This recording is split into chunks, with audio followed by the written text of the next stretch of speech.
This video is about Peregrino Sinus time.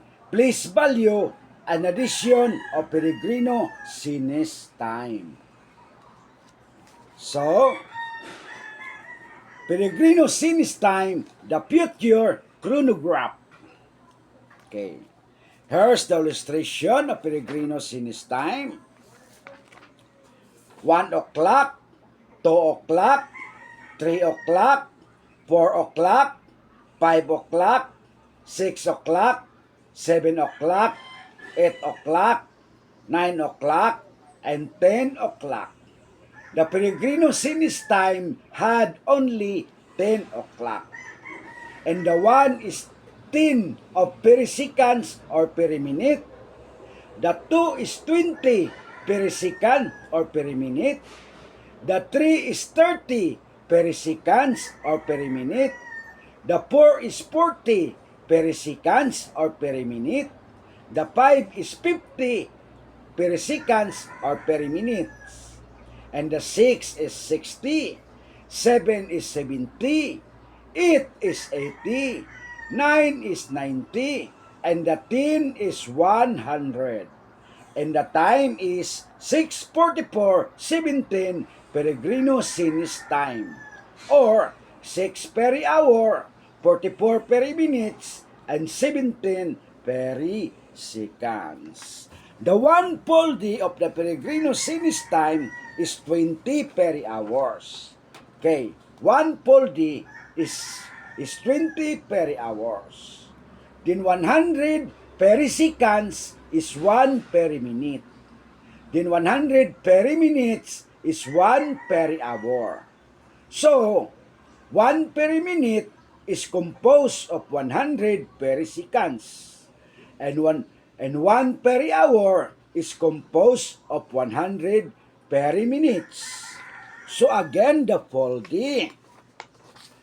1 full day, 20 peri-hours. 1 full day, 2,000 peri-minutes. And 1 full day is 200,000 peri-seconds. So, the time equivalent,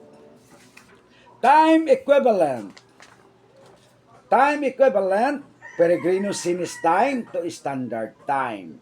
1 peri-hour, Peregrino Sinus time is equal to 1.2 hour standard time. 1 peri-minute, Peregrino Sinus time is equal to 0.72 minute standard time. And 1 perisecond is equal to 0.432 second standard time.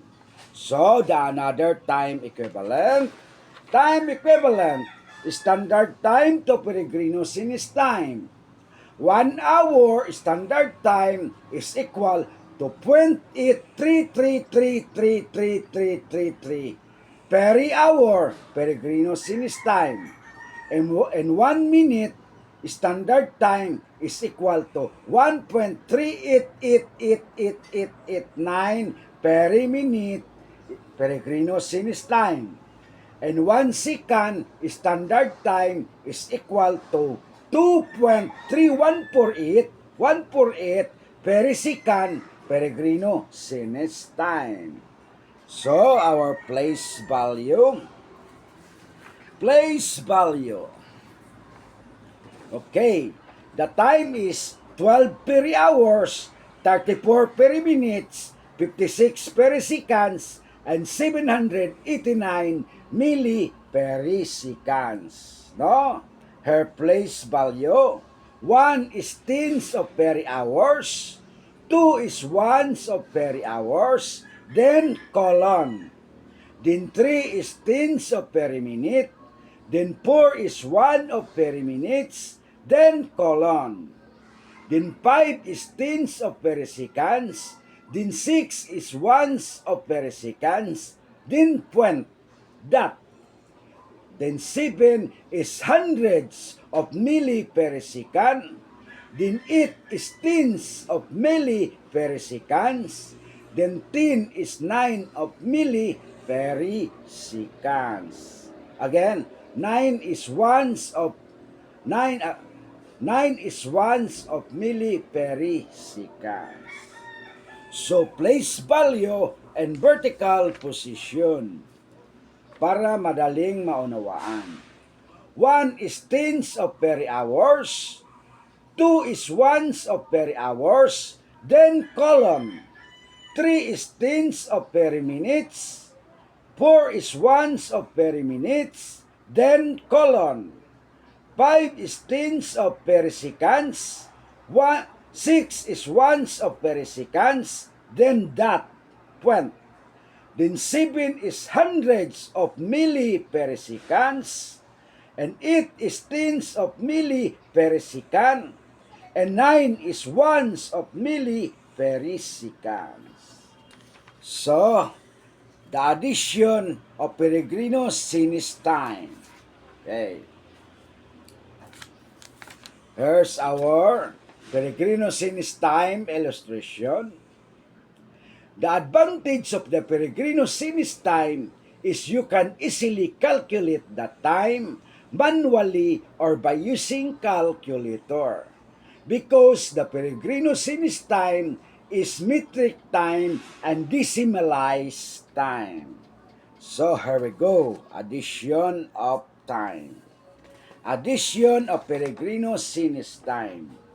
3 peri-hours, 81 peri-minutes, 29 peri-seconds, plus 57 peri-minutes, plus 94 peri-seconds. And the sum is 4 peri-hours, 39 peri-minutes, and 23 peri-seconds. So, addition of Peregrino Sinis time in decimal form. Okay. Addition of Peregrino Sinis time in decimal form. 3.8129 peri-hours plus 0.57 peri-hours plus 0.0094 peri-hours. The sum is 0.3923 peri-hours, or 4 peri-hours, 39 peri-minutes, and 23 peri-seconds. So, that's all, and thank you so much.